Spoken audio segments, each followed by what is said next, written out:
Hey, welcome to Wild Wednesdays. Welcome to Wilder Wisdom Wednesday. Today we're going to talk about where did the time go? And we're thinking, did I accomplish everything I wanted to accomplish? So Heidi Haderman, good to see you again. First of all, have you had any clients that have said to you, where did the time go? Or have you said that yourself? And what are you thinking about? A lot of the clients that I work with are trying to figure out, how do I fit in exercise on a regular basis? How am I going to work in meal planning? How am I actually going to get 8 hours of sleep in a night? Yes. And so the first thing I typically ask them is, what is your normal routine? Do you know what it is? Do you know how much time you're typically spending in these areas? And more often than not, the answer is no. I have no idea. I can't tell you what I did yesterday. Right. No clue. So they're not tracking it. Exactly. I see.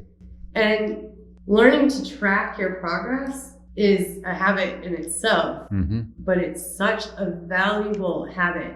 A lot of times you hear it in business. You got to track your numbers so that you know if you're growing or you're losing money and all of that stuff. That makes logical sense, but it doesn't just work for business, it works for everybody personally. The old saying was, you can't control that which you don't track, that which you don't measure. Yes. And one of the things that we would recommend is that you track what's happening on a daily basis, an hourly basis. Well, this is how I started with my journey.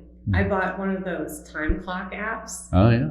And so I punched in and out for everything. Probably took me like 3 weeks or more just to get into the habit of actually tracking or going back. Because a lot of days you'd forget to do it. Oh, exactly.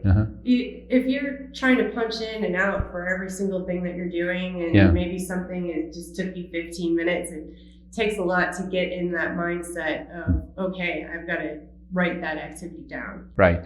But once I got the hang of it, I did it for about a month just to get some good data.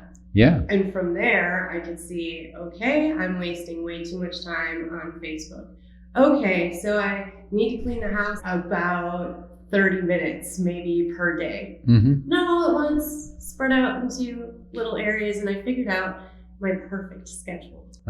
And now that I knew how I was already spending my day, now I could figure out what would be the easiest tweak to make on my schedule so that I was getting what I wanted. Yeah. And once that was successful, well, feelings of success make you want to have more feelings of success. Right. Get rewarded, yes. So then it was taking on the next thing. But it was a lot.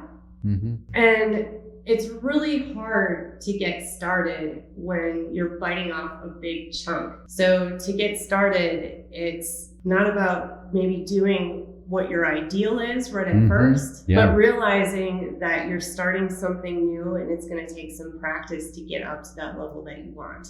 Right. And starting with a small piece. So I developed an accountability game where we're just going to go through the basics of taking care of yourself.